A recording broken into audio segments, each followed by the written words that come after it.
Mamuka sei muri yeZimbabwe. Tinokuchingamidzai zvekare kune chimwe chirongwa pano paZim Facebook Secrets and Confessions. Tadzoka zvekare nemamwe messages. Kuno umwe mudiwa muteereri uyo ane comment akati ma-episodes ari kuwanda. So maybe you can tell me in the comment section kuti ma-episode amunoona anenge ari right per day anenge ari mangani, so that tinge tichizova nebalance, then we will adjust. Regedzai tibva tapinda muma-messages edu atadzoka takakubatirai. Message yedu yekutanga yakamira sekudai: hanzi mukoma makadii zvenyu, please post my story makaviga chitupa changu uye zvekare munge muchizochinja age yangu, kunyange mukati ndine 23 years it's fine.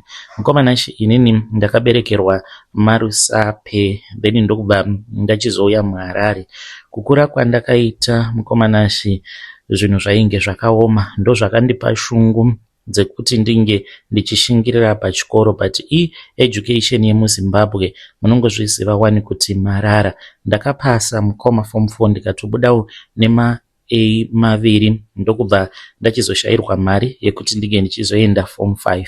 Saka ndakabva ndachizotaura neimwe friend yangu uyo ainge achigara kuMbare, asi ndainge ndisingazivi kuti anogara kuMatapi.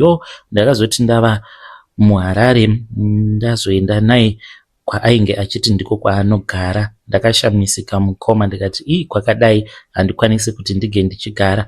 Handina kuzokwanisa kupinda basa kushop uko kwaainge achishanda, zvimwe kudai ndikadai ndichiriko nanhasi uno. Ndakabva ndachizobva kuMbare ndikabva ndachizotanga kugara nehama dzaamai vangu. Ndaigara naamai nini nemurume wavo nema-cousin sisters and brothers angu muHighfields. Saka kugara kwandainge ndakaita navo amai nini, mai nini munhu aripo but vane rushushu, vanonetsa. Saka havadi kuona munhu akagara, munofanira kungoswera muchiita mabasa epamba. Plus vainge vava kuita sekunge ndinovaremedza, because vaiti kana zviya huri usiku kana vakaona kuti pamba panenge pasina chisevo chekusevesa musi iwoyo, vaingotanga kungotaura mamwe mashoko ainge achindibata. Vaikwanisa kungondibvunza kuti naiwe Messi, saka uri kumbofamba uchitsvaka basa here, kana kungondibvunza kuti basa uchariwana rini. Saka zvainge zvava kundirwadza. Ndikabva ndachizotaura neimwe friend yangu, akandikudza kuti ainge achazotaura nemurungu wake uyo ane supermarket muHarare muCBD. Ndakabva ndachizoenda for an interview, ndikabva ndapinda basa. Mukomana ndava kugarapo pashopu ipapo because naiyewo ainge achigarapo pashopu. Ndava kushanda pashopu ndopandakabva ndachizotanga kuwirirana neumwe musikana uyo wandichati Susan, not her real name. Susan ainge ari musikana ainge akanaka kwazvo, aichiviwa nemurume wose, ende iye aizviziva kuti akanaka, ende aidanana neMbinga. Ndiye akaita kuti ndinge ndichizotanga kufambidzanawo neMbinga, but mazuva ekutanga ndainge ndisingadi kuti ndinge ndichibuda ndichienda naye out. Taiti zviya kana tachaisa taiwanzokuchaisa kuma6, then tobva tagara zvedu panze, because taigara kuseri kweshop kwainge kuine marooms awo ainge akavakirwa vashandi vainge vakaita sesu, vainge vasina accommodation. Saka taibva tabuda zvedu totombogara zvedu tichitongonakirwa tichitaura nyaya. Saka ipapo ndopaizopfimbwa nevarume vainge vaine mari dzavo, ende iye ainge asingamborambi. Aitoita zvekutotengesa muviri wake, but akawanda zvake. Aiti akabuda akaenda kusleep over, mangwana paaidzoka vaitoona achitoverenga mari. Apa ndaishare naye the same room, ndo zvakazokonzeresa kuti ndinge ndichizosvika pakupinda mulifestyle yakadaro, even though ndainge ndisingadi kuti ndinge ndichiita zvekudanana neMbinga. Ndakazosvika pakudzingwa basa mushure mekunge ndafambidzana namanager wepashop pandainge ndichishanda. Saka manager ava vainge vaine mukadzi wavo ainge achishandawo mushopu imomo. Ndakaona kuti zvainge zvisingaiti, ndikatya kuti mukadzi iyeye kana ainge achazozviziva kuti ndainge ndichifambidzana nemurume wake zvaikwanisa kuzomurwadza. Ndikati iniwo semukadzi handidi kuti zvinge zvichizoitika kwandiri. Saka takazotanga kunetsana. Ainge achida kurara neni all the times. Ndikaramba apa hapana chandainge ndichipiwa, ndichingosafisiwa mahara. Ndakabva ndaramba, kwava kubva achizondidzingisa basa. Ndakadzingwa basa mukoma zvekuti ndakangonzi ndige ndichirongedza hembe dzangu ndikatoisa muchisechel. Saka Susan akanditi it's okay, hapana problem. Susan akabva achizonditengesa, akandinyepera akandiudza kuti kuSouthampton kwainge kuchigara imwe hama yake, saka ndainge ndichazoenda ndichinogara nehama yake achinditsvakira plan yekuti ndinge ndichizowana basa somewhere else. Ndichinosvika kuSouthampton, mukomana ndopandakabva ndachizoona kuti munhu ainge auya kuzondigamuchira ainge ari munhurume. Ndakati zvimwe kuda ainge ari murume wehama yaSusan, sezvo ainge akandiudza kuti uchange uchizogara nehama yangu. Handina kunge ndakaziva kuti zirume iroro rainge rauya kuzonditora ndiye ainge achazotova murume wangu. Ndikutoenda kumarriage ndisingazivi. Saka ainge ari gadhi wepamba apo paainge achigadha. Ndikabva ndachizotanga kugara naye. Ndakachema mukomana because zvemarriage ndainge ndisingadi, plus ainge ari mudhara wechikuru. Ndakazotanga kungwavha mukoma ndokubva ndachizowana basa. Ndakawana basa muAvondale. It was an admin job. Ndava kushanda muAvondale. Of course ndainge ndichiri kugara muSouthampton ndichienda kubasa.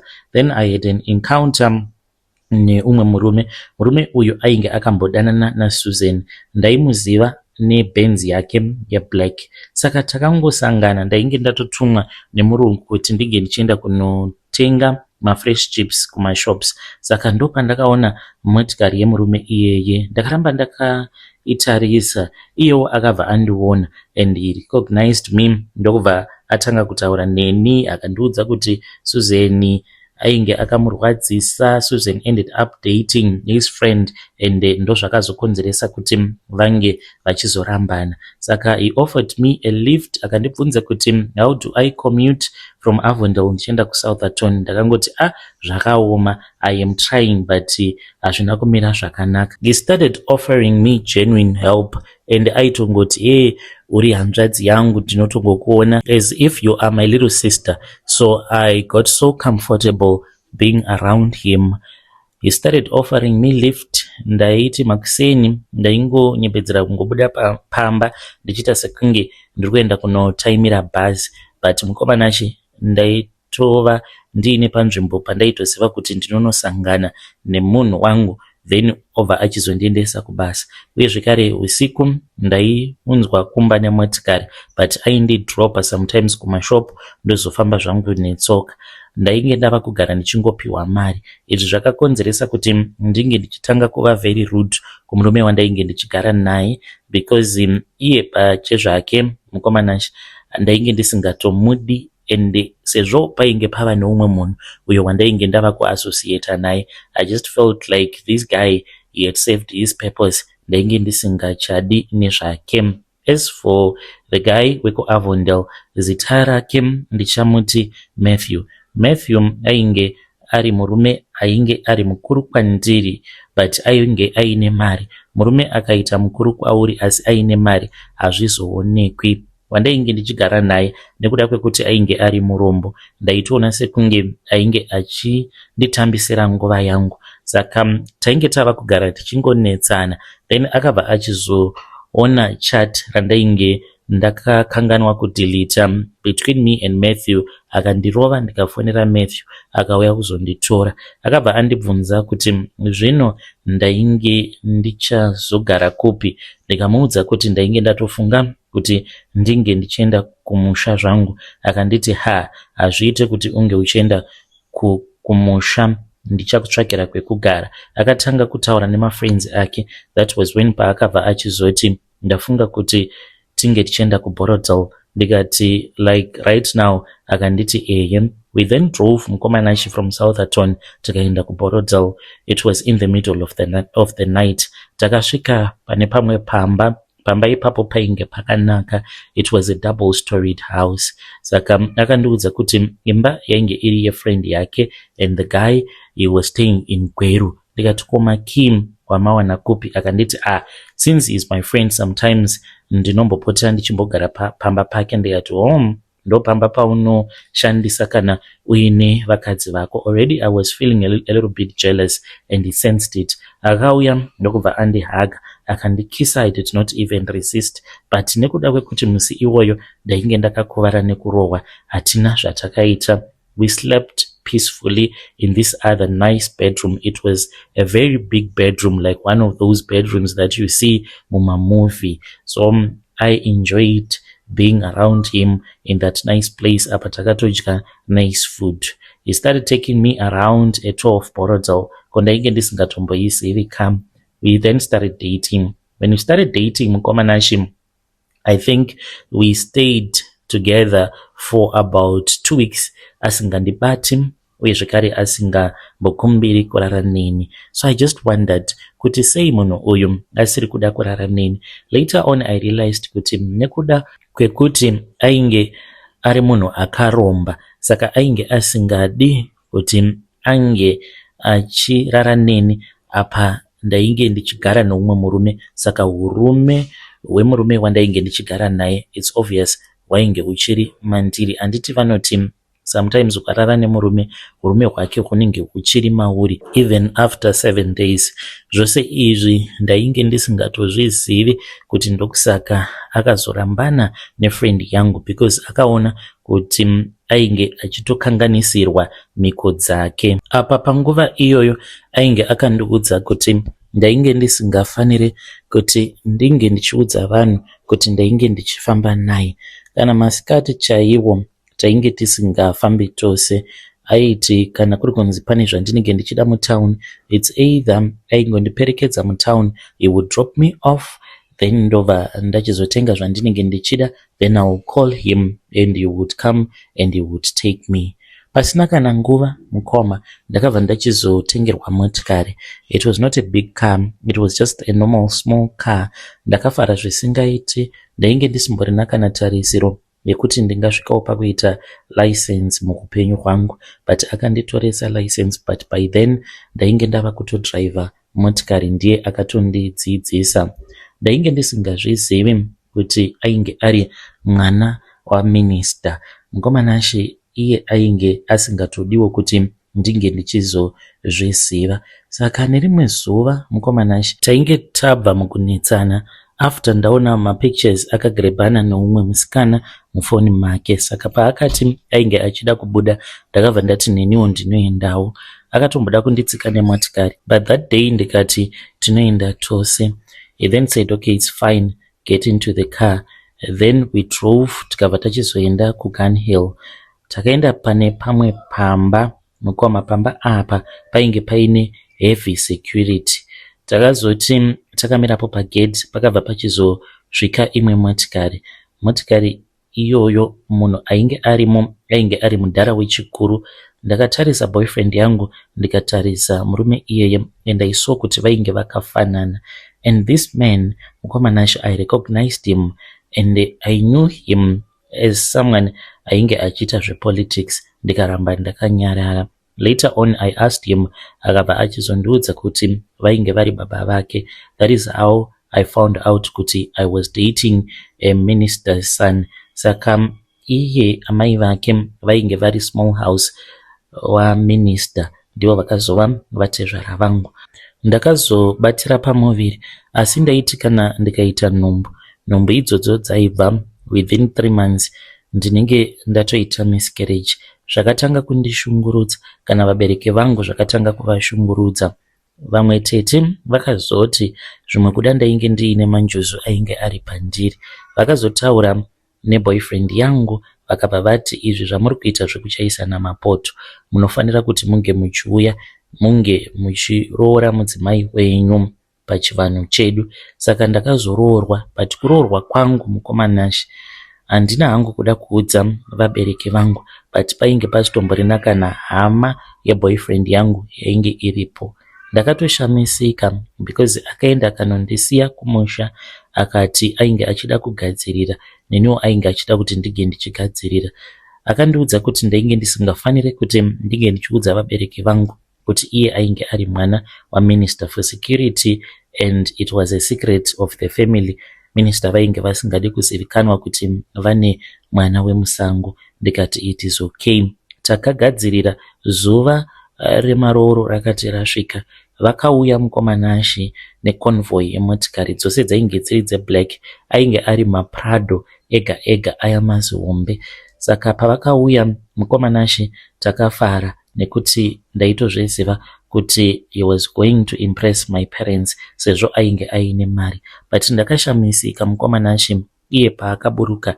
I expected kuti sekuru vake vange vachizovapo, handina kuvaona. I expected kuti mamwe masisters ake, even his mom, to be there. Vose vainge vasipo. Painge pasina kana any of his relative, including some of the friends that he had told me kuti these were his friends, like his personal brothers. Paitova nevamwe vanhu vandainge ndisingatozivi. Pavanhu ava mukomanashi painge paine vatatu vainge vasingatogoni shona, vainge vari vekuMozambique. Kamupfekero kavainge vakaita yakangoita kunge dress code hayo, but zvainge zvakaoma. Vainge vakapfeka kuita kunge maNigerian. Ndokubva ndachizobvisirwa mari, vanhu vakafara nekupembera. Ndakabvisirwa mari yakawanda. It was around $26,000 yakasirwa vabereki vangu. Kunze kwekuti ange achimbondisiya akati ini mudzimai wangu ndoda kudzokera naye kuHarare. That was the beginning of my pain. Tadzoka mukomanashi takaramba tichigarapo pamba ipapo. Ndikatombomubvunza kuti saka ticharamba tiri maskwata kusvika rini pamba pefriend yako? Ko iye asingambouye kuzombotionawo akaita sei apa takagara pamba pake. So pamba apa mukomanashi paitika mamwe mashura nezviratidzo. Ndaiwanzo kuti kana ndiri ndega ndaitonzwa vanhu vanenge vachitaura. Kana ndiri musitting room ndainzwa kuti kubedroom kune vanhu vari kutaura. Ndaiti kana ndiri kubedroom ndainzwa kukitchen kana kuti kusitting room vanhu vachitaura zvavanenge vachitaura ndinenge ndisingazvinzwi. Hama dzangu ndakagumisidzira ndava kurara mumotikari because iye aikwanisa kuita mazuva asipo pamba. Aiti kana aita mazuva asipo pamba kudaro, apa ndinenge ndingori ndega. Apa ndichitya pachiitika mamovements ose iwawo ainge achiitika pamba. Nerimwe zuva ndakazorota ndichibayiwa injection nevamwe nesi, but nesi ava chakandishamisa ndechekuti vainge vasina kupfeka, but ndakatozviziva kuti vainge vari nesi. Vakauya vakandibaya injection padumbu rangu, vakati haufe wakaita mwana zvekare, vakatanga kuseka. It was an evil laughter, mufunge zvenyu mukoma. Pandakamuka ndakatoona munhu ainge ari muroom akabva abuda nepawindo.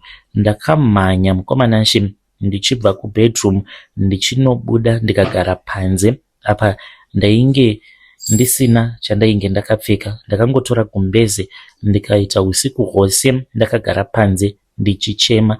Apa ndainge ndakatorerwa foni, ndakapiwa imwe foni yainge isina macontacts, yaingova ine macontacts amai vangu. Ndakati zvino hazviiti kuti ndinge ndichiudza amai vangu kuti ndo zvandainge ndichisangana nazvo. Ndainge ndisingade kuvapa BP. Mupfungwa dzangu ndainge ndichizviudza kuti it is just normal, zvinhu zvichachinja. Handina kunge ndakaziva kuti ndainge ndakatororerwa kuti ndinge ndichizoshandiswa pamhiko dzehurombwa.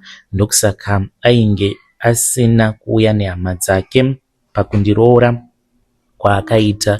Ndakagara ndiri panze usiku hwose mukomanashi kusvika kwaidza. Ende chakandinetsa that day ipapo pandakazopepuka ndichiona kuti mumba mainge muine munhu. Ndakatorara, it was somewhere kuma4, ndichiti sezvo mumba umu muchityisa, kana ndikarara kuma4 ndikazomukawo kuma6 kuchiri kwakachena, then ndobva ndanogara hangu mumotikari.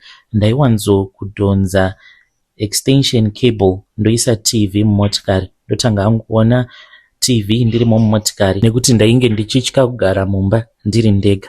But ndakabatwa nehope, handizivi kuti ihope dzakaita sei dzakandibata musi iwoyo.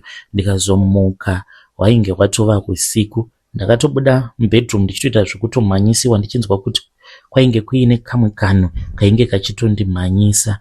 Akazoti adzoka ndikamuudza kuti ndo zvainge zvakaitika. Akangopretenda as if ainge asina kutombondinzwa akatobuda.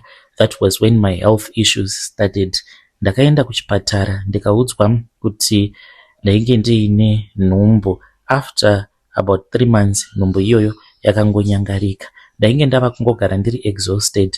Ndaiti ndikafamba mukomanashi, kungofamba even just for 2 minutes, ndaitotanga kutobitirirwa, kutotadza kutofema, kuita sekunge ndichakolapsa. Ndairota hope dzinotyisa. Kana iri semotikari ndakazogumisidzira ndairamwa, ndava kutongofamba netsoka ndichienda kumashops because yainge yava kuita sekunge mugweje, but yainge iri motikari nyowani.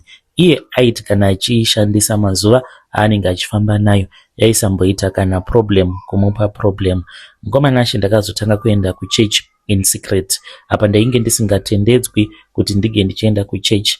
Pane umwe pastor vakazondinamatira vakati, unoda here kugamuchira Jesu? Ndikati hongu. Pavakangondibata musoro wangu ndakazopepuka ndikaona kuti ndainge ndakarara pafloor ndatoiswa mune imwe room. Ndakaudzwa nevanhu vainge vachindinamatira kuti ndainge ndatova almost 45 minutes kubva zvandainge ndatanga kumanifesta ndichibuda dhimoni, but dhimoni racho rainge richiramba kutaura. Ndakazoti ndadzokera kumba, ndakasvika munhu akandimirira, ainge akatsamwa. Akandibvunza kuti ndainge ndichibva kupi. Ndikamuudza kuti ndainge ndaenda kunoona friend yangu. Akati usandinyepera. He became so dramatic. Tikarwa, akabuda. When he came back, ndakaona kuti motikari mainge muine mukadzi ainge akagara. Ndokubva atotanga kutoburutsa mabhegi ake. Ndikamubvunza ndikati, ndiani uyu? Akati ndiamainini vako. Ndikati amainini vangu? Mukomanashi ndokubva atondiudza kuti you are not going to be staying here anymore. Ndakabviswa kuBorodale mukomanashi kune kwandava kugara. Vedare ndo message iyo yandakatumidzirwa ichibva kuna vanzvadzi vedu. Zvino zvamazongogumira pekuti makabviswa kuBorodale kune kwamava kugara. Chii chakazoitika pakati penyu nemurume wenyu?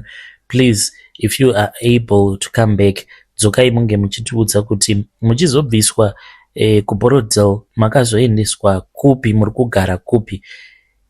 Zvakangoma hazvo vedu we. Ngatitaurei navo vanzvadzi vedu ava mucomment section. Strange things indeed they do happen in this world. Rekidzai tibva taenda panyedu inotevera. Nyedu inotevera yakamira sekudai. Hanzi mukomanashi makadii zvenyu? Please post my story makaviga chitupa changu. Ndine mamessages awo andakabata mufoni yemudzimai wangu. Pane rudo here apa kana kuti hapana rudo? Please help ASAP. Inini basa randinoita basa rekudriver. Ndakazoita accident. Ndaita accident mukomanashi, ndakazobuda muchipatara. Pandakabuda muchipatara wainge uri musi wa6 January iro rino gore. Saka ndakagara muchipatara kubva last year kutanga kwaNovember pandakaita accident. Saka handina kutowana kana mari yebonus. Zvinhu zvainge zvakaoma. Mudzimai wangu akandisiya kuno kuSouth Africa. Asati atodzoka ndakazototorwawo nehama neshamwari dzemulocation matinogara. Mudzimai ari kumusha asi ari kuti ari kudzoka kunoko end of Jan. Saka ndakabva ndachizongofunga ndikati no man, pane rimwe sim card ramadhamu iro ravakasiya kunoko ndo ravakashandisa pavakaregister WhatsApp. Ndakati ndava kuda kuregister WhatsApp ndikati aiwa WhatsApp yacho inozongoya isina mamessages. Kwava kutanga kuvhendenyura mafoni ekare. Lucky enough ndakabva ndachizowana imwe foni but yaishandiswa nemwana. Foni iyi ine WhatsApp yavo. Ndikavhura WhatsApp mukoma ndakamirira kusvika yapedza kuloda mamessages. Yakatombotora nguva kuti inge ichiloda mamessages because ainge akawanda.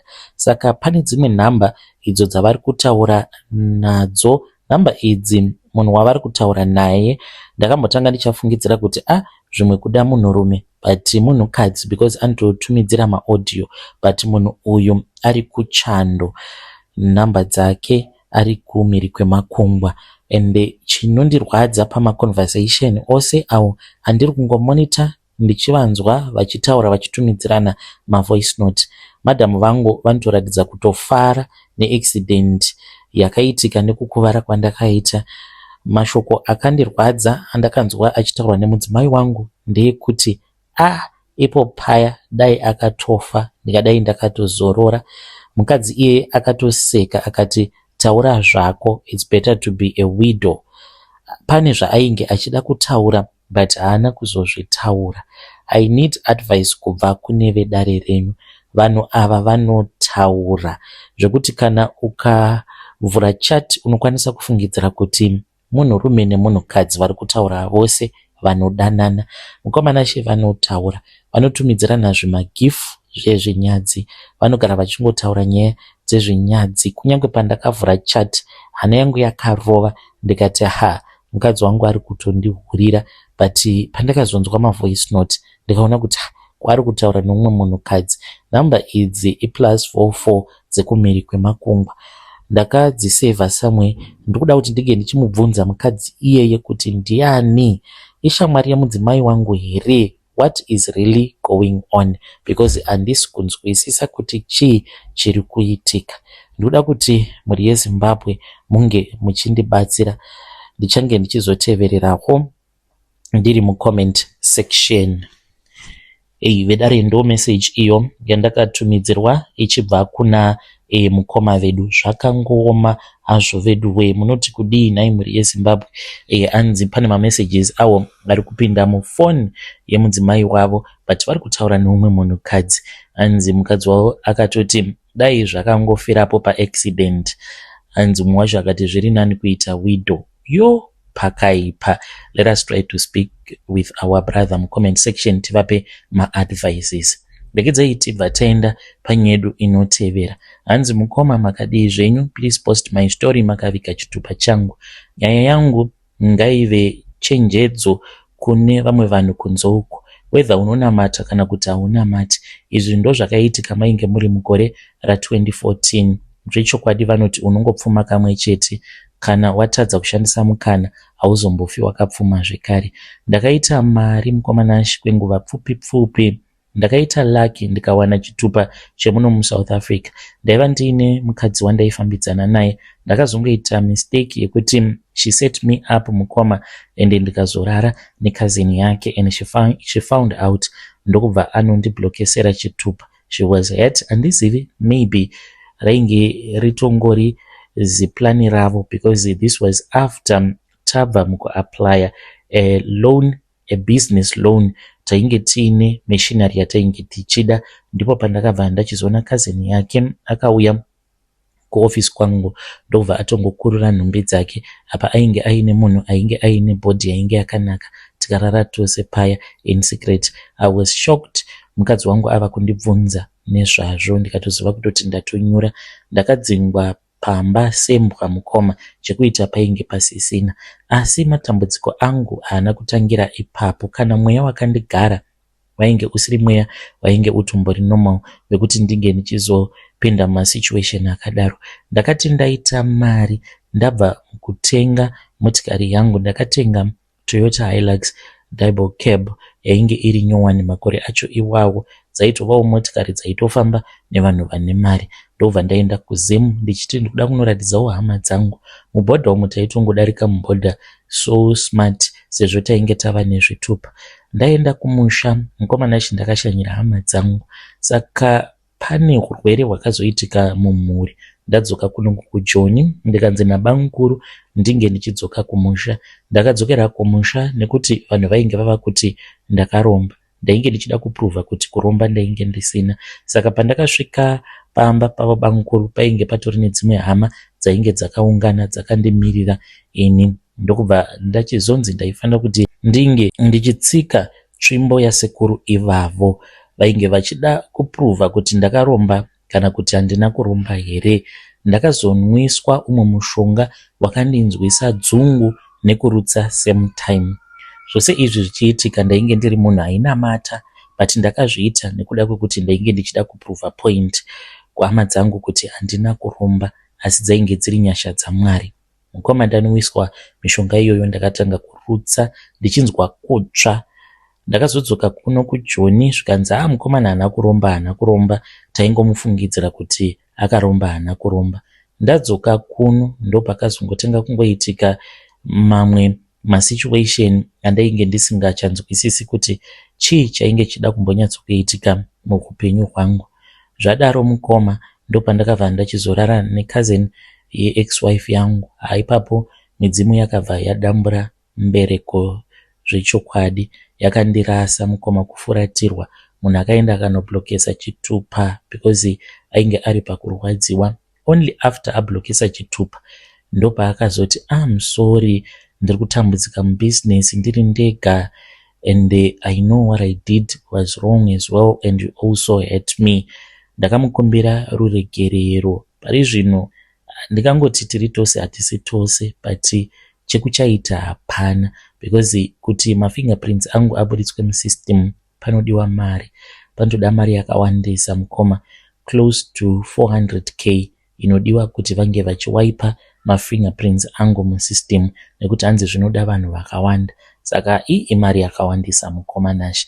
Ndiri kutongoraramawo sechidhura munomu nekuda kwekuti mafingerprints angu atorimo musystem. Ndakatongo blocklistwa nechekare, kunyange ndikada kudarika nepabhodha ndiine passport hazvitoshandi because ndakatombotora chitupa chemunomu. Saka hazvibudi. Kana ndikaenda kumba ndinotojambiswa bhodha, pakudzoka zvikare ndinojambiswa bhodha kufamba naMwari. Handimbofi ndakasvika palevel randakambosvika mukoma. Ndaiva ndiine mari, ndiine vashandi vakawanda. So yambiro yangu kunewe unenge wava kutanga kusimukira muupenyu, stay away from people. Kana ukanzwa panenge pachinzi wakaromba, zviri nani kuti vanhu vange vachiti wakaromba, nekuti vanhu ivavo vanenge vachitoda kutokuwisira muvhu, ende vanenge vachida kuti unge uchidzika kusvika palevel ravo. Kana vaine n'anga dzavo dzavanenge vachidhila nadzo, n'anga idzodzo dzinenge dzichida kuti usvike paground. Wasvika paground unonwiswa mishonga, sezvakaitika pandiri mukoma, kuti ndakanwiswa mishonga iyo yakazokonzeresa matambudziko muupenyu hwangu. I'm suffering mukoma Nash. Ndingadai ndatova a multi-millionaire kutaura kudai.